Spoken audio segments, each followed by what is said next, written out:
I told you not to bring those.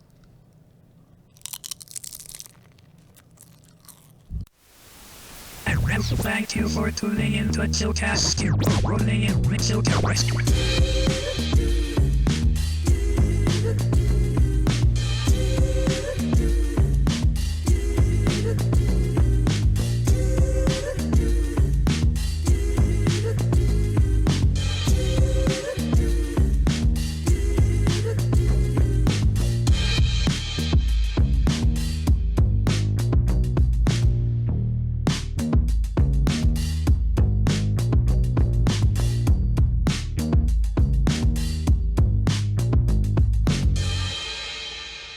Hey guys, welcome to another episode of the podcast. I'm here with Brian, and today we'll be talking about some very important topics, such as whether or not gum should continue to be legal.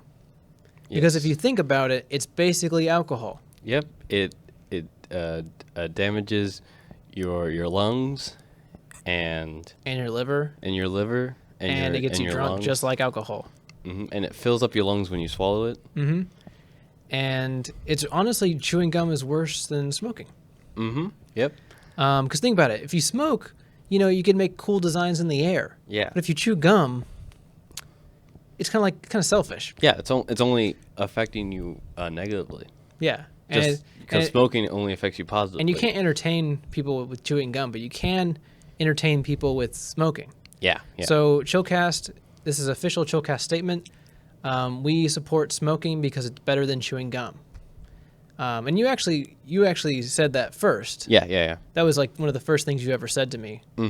And I was astonished by that, and I feel like it's a very important issue that needs to be discussed, and the government isn't paying attention. So. Yeah.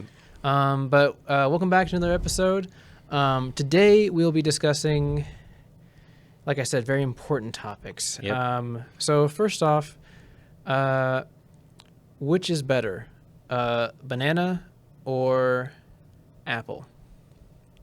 I have to go with apple. Why apple? Because, there's so many things you can say. You can say apple juice and people know what you mean. But if someone said banana juice, you have to think for a second. Then you're like, oh, yeah, I guess people make banana juice. Yeah, that's a good point. I guess I can see that. So on another topic, this is going great. This is going great. This is going great. Okay, I want your honest thoughts on something. Okay. I want you to tell me what age someone should learn. Okay, in your opinion, what age should someone start drinking alcohol, or be allowed to start drinking alcohol? Allowed to drink alcohol? Yeah, like permitted. Like if you could wave your magic Harry Potter wand from the Universal parks, and change the drinking age, would you change it? Would you make it younger? Would you make it older? I mean, even though there's a lot of points like saying it should go up or down, I think it's good where it is. I know because I know a lot of people who are 21. Do you think everyone's responsible enough? Not everyone's to drink alcohol responsible. at 21. But I think if it's good for I know it's like not everybody, but like it's been good for the people who do follow the rule, because it's obviously bad for people who don't, but usually the people who do stupid stuff when they're 21 and drink a lot have already been underage drinking. Yeah. But most of the time, but I don't know. Well, I don't know.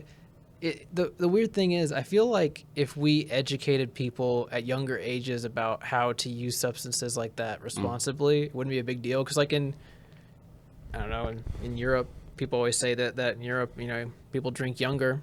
And it's not seen as such a crazy thing. I mean, obviously there are alcoholics in Europe. Yeah. But at the same time, it's not as like a big... They don't... America has a way worse drinking problem just statistically than anywhere else, really. Yeah. So I feel like maybe the approach of,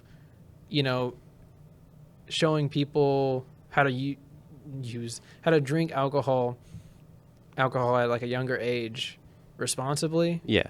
might lead to better outcomes. Obviously, Yeah. that's not always the case. I mean, But I don't know. I haven't much. I don't really drink, I so mean- it's like this topic isn't that. I'm not really that passionate about it. well, think about it. Like when you were, I think the age is 16. At least I think for Germany, it's 16. But 16 to drink. yeah, or yeah. Well, I think that sucks though, because 'Cause- how are you supposed to live till 16 without any kind of fluids?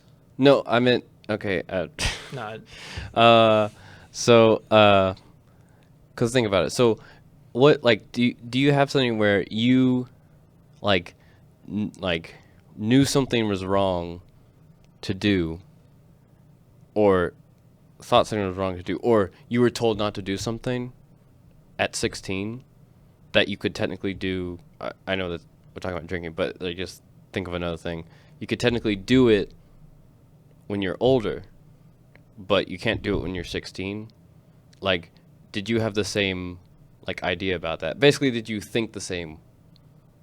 Do you think the same that you do now than you were when you were 16? I'm still kind of confused on what you're asking. Do you think the same things you did when you were 16? Do I have now? the same perspective? Yeah, perspective. Yeah. Well, probably not. Okay. So if you were like raised and people told you, like, oh, this is what drinking does to you. Do you want to? Is this good for you right now? Then at 16 you may have like a better, or I don't know, but like a better grasp on it. So if like you choose not to drink, then that kind of like you put that in your head at 16, and then when you grow older, that it's just like now it becomes part of your life. But when you're like 21, it's hard for things to like change in your head. So are you just saying that if it was introduced earlier to you? Well, what I'm saying is like in like Europe, since they're introduced early, that's probably why they don't have such a problem, because it's already in their heads that it's either bad or good for them. Or they have a sense of control? Yeah. Yeah. Well, I mean, yeah, I guess that's the whole point, right? Like that's Yeah. the point that I agree with, is that, and most people when they have this conversation say the same thing. They're introduced to it, and that's what I was saying. Mhm. I was saying that, like, if they're introduced at a younger age, it's not that big of a deal, Yeah. and people are more responsible.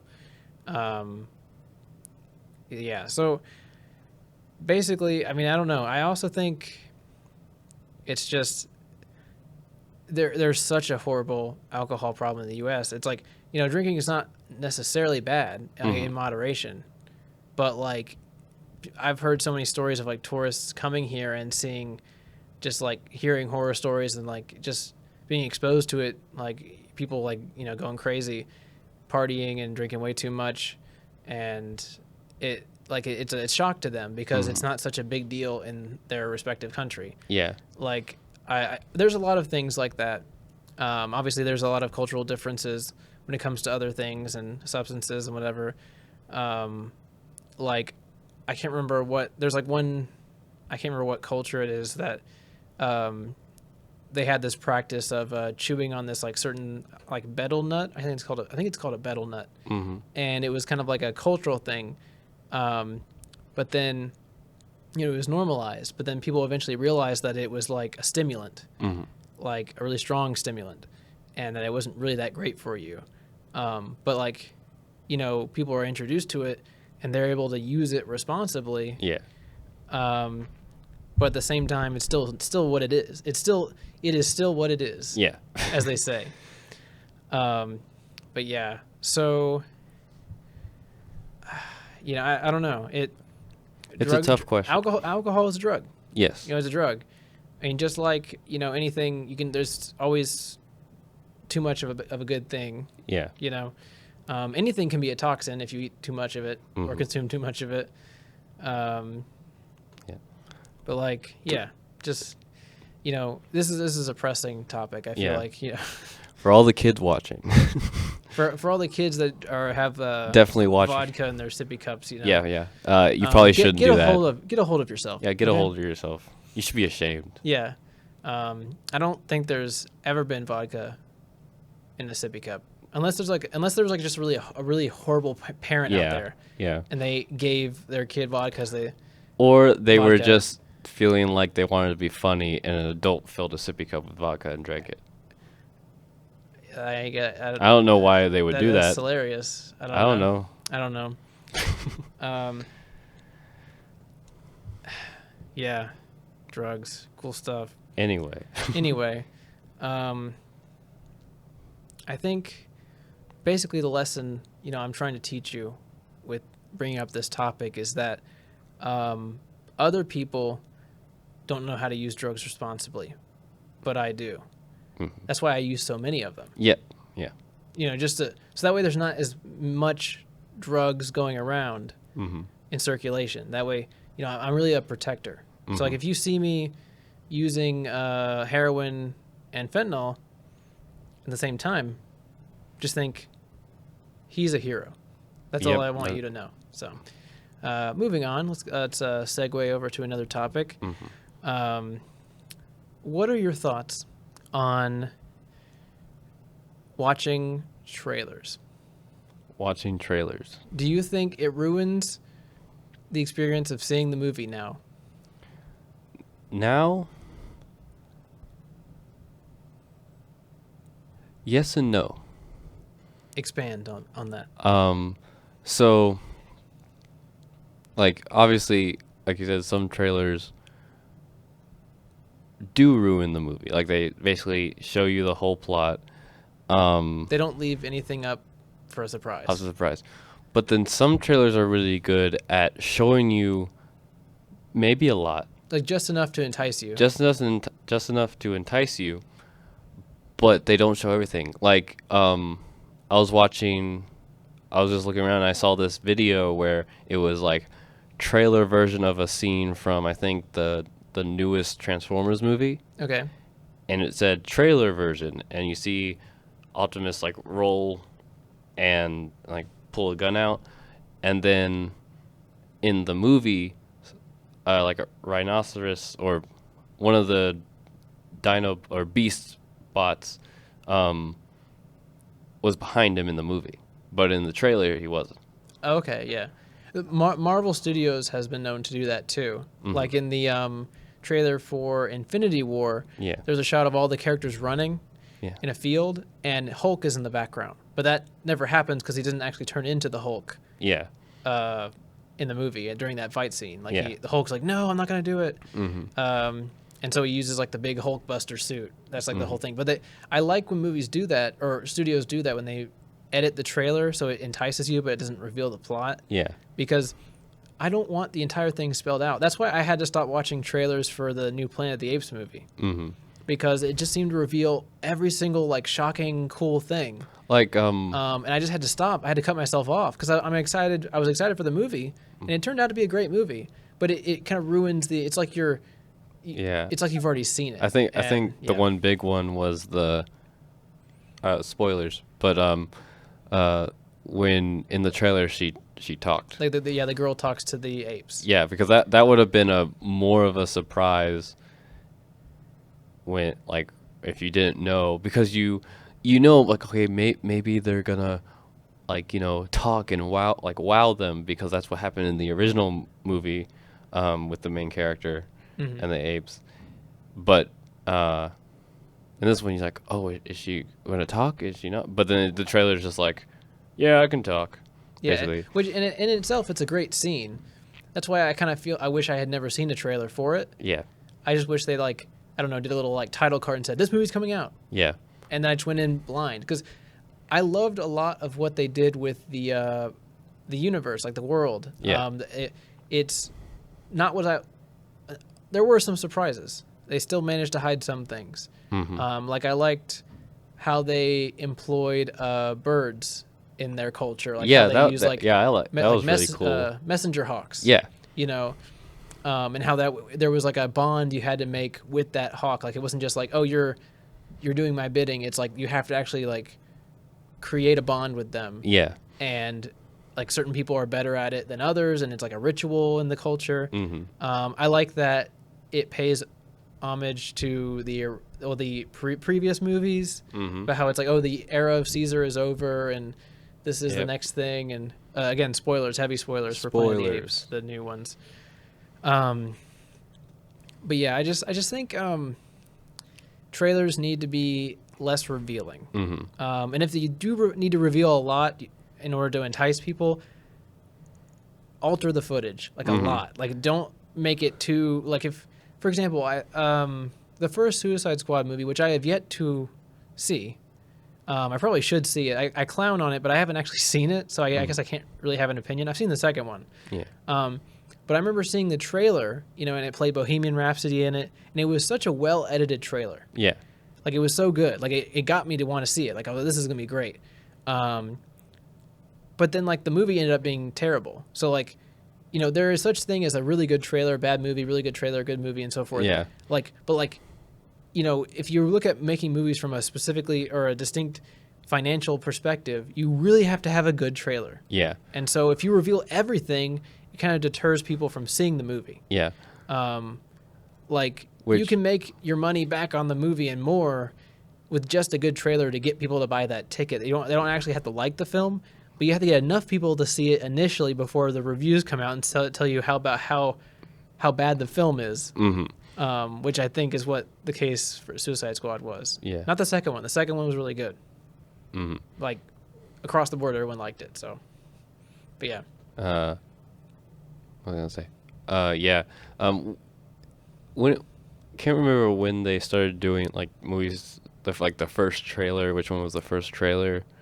Like having different trailers for. Or which movie like probably a long time ago was the first to have a trailer? Like how long ago? Do you think? Well, I know they had trailers for the movie rendition of Annie. Yeah. Are you saying like what movie was the first movie to have an actual trailer?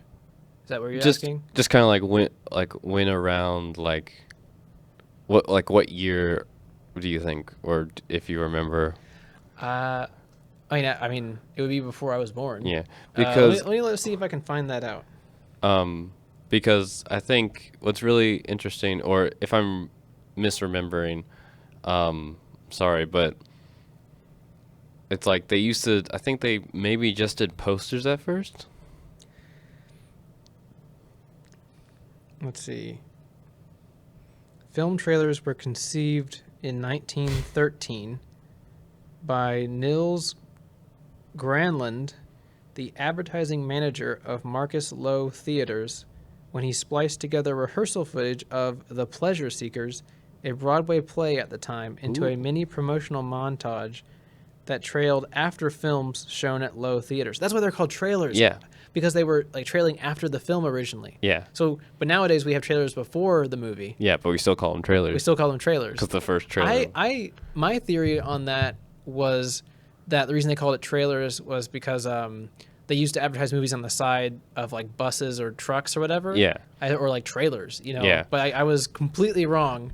But it sounds Yeah. believable. Yeah. Like if I said that to someone and I was just trying to mess with them, like that's not even like that far fetched. Yeah. But because like, do you think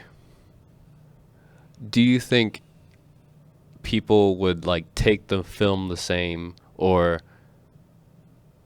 like would it taint their opinion if they just saw a poster versus if they saw a trailer? Because you can't tell how good a movie is from a trailer, from just a poster, and you can't really buy the trailer. Actually, no, that's wrong. You can probably tell by the trailer sometimes. Well, that's not the. I mean, it's really random because, like I was saying, Suicide Squad 1, Suicide Squad 1, had a great trailer and it did not do well, or or maybe it did do well financially, but like people didn't like it. Yeah. So, do you think posters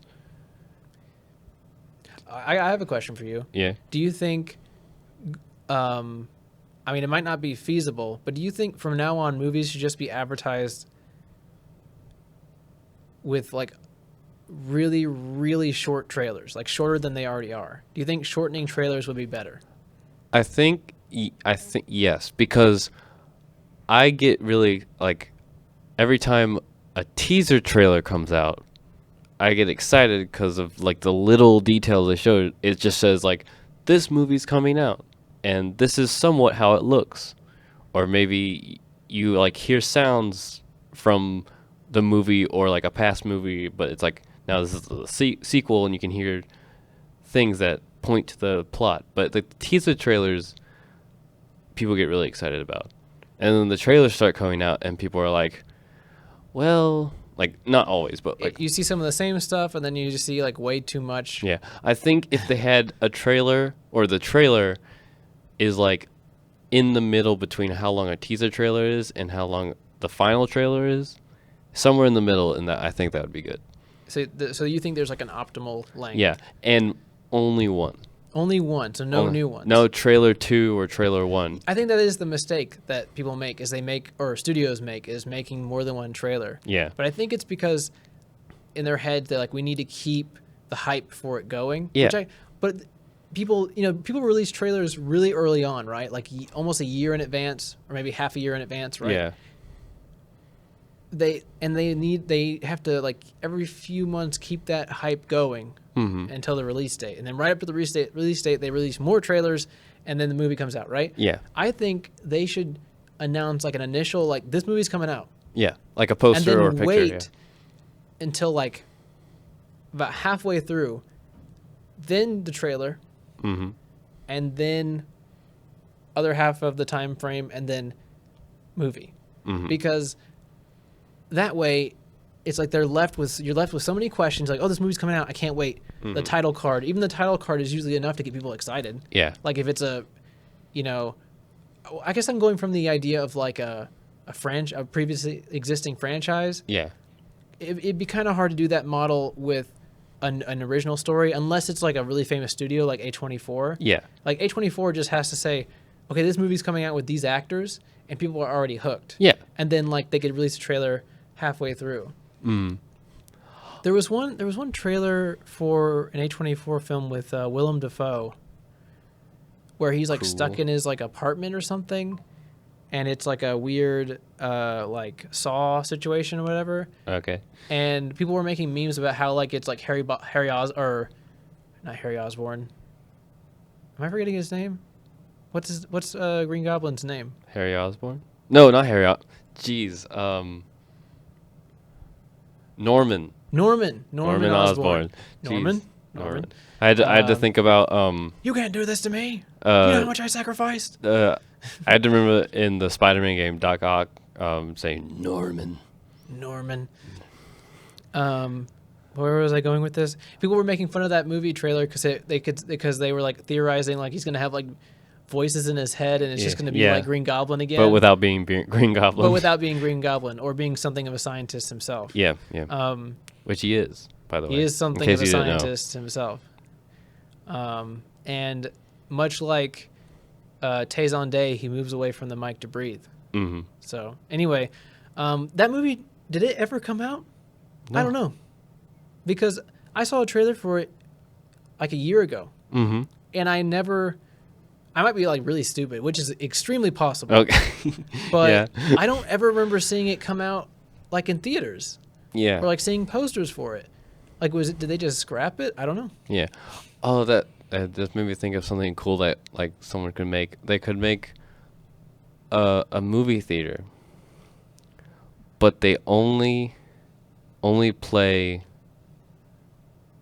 movies made by, like, I know not all movies are made in Hollywood or by Hollywood directors or whatever, but like just movies made by like Amateur filmmakers.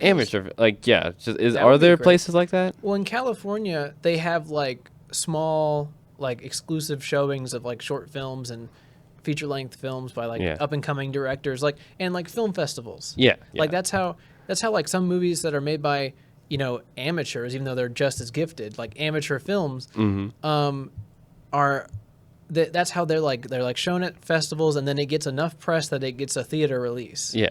Like there are so many films that like will flash in the trailer, like Sundance, I don't know, winner, whatever, however that works, like Sundance winner 2013. Yeah. Or, Do you think there should be like more winners so there's more like? Well, I might be wrong about the winner thing. I don't think there's like a prize. Oh, okay. Or maybe it's like a highest acclaimed film at or voter's choice at Sundance or whatever it Yeah. is. Like I've seen stuff like that flashed in trailers. But something like that. Yeah. Like we need more unique stories. I always say this, like obviously I love Planet of the Apes and I love the remakes because it's one of the few cases where the remakes kind of almost stand on their own Yeah. as far as like quality and storytelling. Like Kind it of like. doesn't feel like it's like an annoying rehashing of the story. Yeah. Like Hold on, I gotta go feed our pet Okay. real quick. Oh yeah. Do you like chips? I don't think it doesn't eat chips anymore. Ever since I installed that like tube that just injects the food directly into its bloodstream. Okay. Yeah. You go do that. I don't. Yeah. I just need to feed him because I haven't fed him all day. Okay. Yeah. And he starts getting like really aggressive if we don't feed him. So one Yeah. second. You entertain the. Oh. Okay.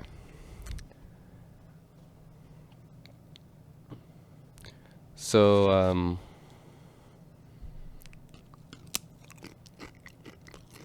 the weather was good, and it didn't rain.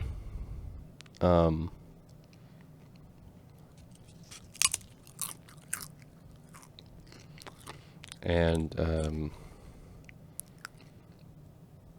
I think the sun was pretty good. Yeah. Oh, He's hey. dead. Oh. Our pet is dead. Oh. Okay. Apparently, you can't just feed a pet like that. Only saline. Ooh. So Dang it! I got that on sale. you got the pet on sale, I got the food on sale, the saline. and now we just can't use it. Because the person specifically said it was only for this type of pet. Yeah, I wouldn't trust that guy anymore.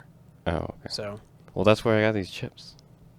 yeah, but like chips are chips. Oh yeah. Like who would make weird chips? Yeah. So movies, yeah. Yep. Yeah, movies. Well, my personal opinion that is a pretty controversial one. They should make better movies. Current movies bad, old movies all good.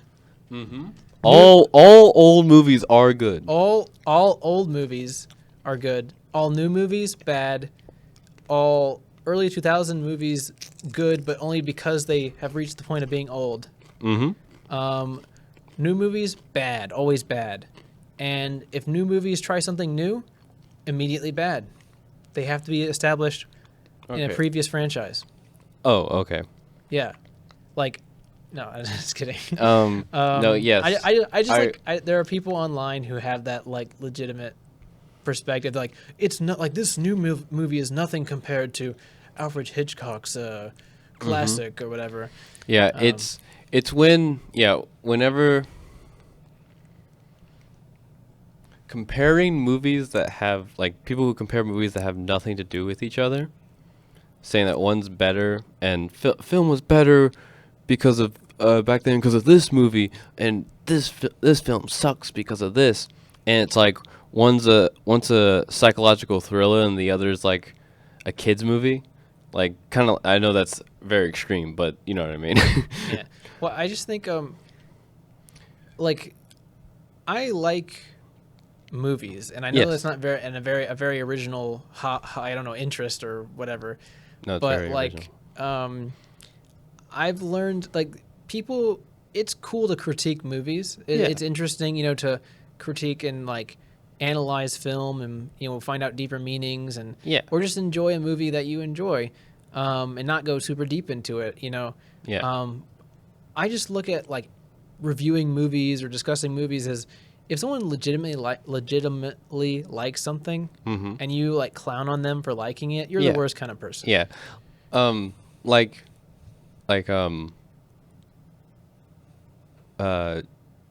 you said, new movies are like bad because they're comparing it to old movies or whatever. It's like for me, and like people who critique and don't like it are mean.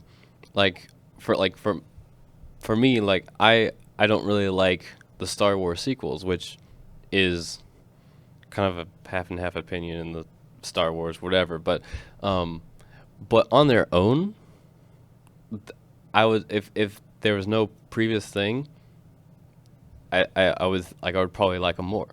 Yeah, I just think that, with that specifically, with those 3 movies, if things that were set up, I won't go into it because it's like It's a been whole debate. Everything's been talked to death. Yeah. About that. But if they had if they went through with some things they set up, it would probably be a little better. Yeah, but like you said, I don't. If someone says they like the sequel movies or like a certain point of movies that I don't like, I don't say, well, in the story, it's actually much. No, like I think that, but I'm not gonna say that to someone. Yeah, like you gotta like see where they're coming from. Yeah, before you go too hard on yeah. like, what you don't like. If they have a personal connection to one of the story elements in a movie, and I don't like the movie, and I'm just like, oh, that movie's garbage. I hate it. Then I'm just like insulting the whatever moral they gained from watching that movie, or whatever like lesson they learned, or whatever like memory they have associated with it. Yeah, like you're just you're dissing stuff that they consider art. Yeah, and I think also what's important is when you talk about a movie you don't like and you're starting the conversation, you gotta ease into it. You gotta be like, I just don't really like this movie. You don't just say, oh, this is trash. Yeah, you kind of lay out reasons, like if you're just having everyday conversation, lay out the reasons you don't like it in a very respectful way. Yeah, if that makes sense. Because like people joke with me that like I never say anything bad about movies, which is kind of true. Because like you respect filmmaking, and so I try not to clown too hard on stuff. If I don't like it, I try to be very lax about it, because I would hate for me to start talking about a movie and say, oh, this is bad, and then the person starts talking, oh, well, I like that movie, and then I have to like retract. I don't want to retract what I said, because then it makes me look like I'm just trying to change my opinion to suit them. I want it to be like, oh, I didn't really like this, or I didn't this part of this movie or this aspect. That way, if they go, oh, well, I liked it, I'm like, oh, that's cool. I like this part of it, and lead into that. That way you can still celebrate the film with them, or commemorate it, or appreciate it with them, and still be honest about what you don't like. You lean into it because you don't want to look like someone who just changes their opinion in the moment, so that way you can be friends with them or whatever. You want to be honest, but also sensitive to what they're thinking about. Because I know we're just talking about movies. This is not like religious or spiritual or a societal issue. I mean, I guess it is a societal issue. It's just like the right thing to do in conversation. Like when you talk with someone, you enter a social contract, and like you don't want to come off as pretentious. Unless like you meet a friend and they have the exact same pretentious opinions, then you can just go super hard, like, yeah, we both hate this stuff. It's trash. This is terrible. I hate it. And be exaggerate it, Finally, someone who's right. They're right. Like Sarah says, in my fact. My fact.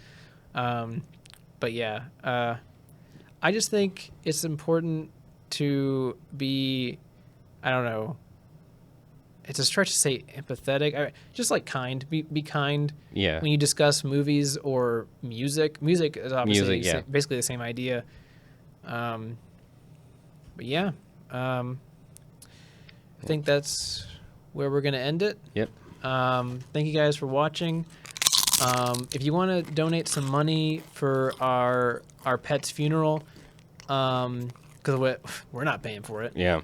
Like, we just took it in because we got we got a really good deal, and like it just felt like a good financial investment, But like, if you guys want to donate some money for the funeral, and you guys want, if you guys want to just have a funeral for the pet, we don't really care about it at all. I mean, we were feeding it through a feeding tube for gosh sakes. Will we get more money if we care about it? Oh, I guess maybe people would donate more, and we wouldn't Yeah. have to spend the money on the funeral. We could just spend it. Yeah. Okay, so I'll cut back in here. Yeah, okay. Donate money. We are heartbroken about Yeah. the dead pet that we bought. And- This is stress eating. Yeah. We're stress eating, and help us commemorate this pet that we care a lot about. Yeah. I'm just thinking, like, get the money, and in like 10, you give me 10 days. If we get like 1,000, I could turn it into 1,000 and at least $30 more. That's Like it's free money, basically. free money. I have to talk to my bookkeeper and my bookie. Yeah. And the people I have at the casino that are like part of my group, and we'll get it. So Yeah, okay. it's a sure thing. Mm-hmm. You know what they say about gambling? It's always a sure thing. Yep. So thank you guys for listening, and watch movies. Yep. All right. Yeah. Okay.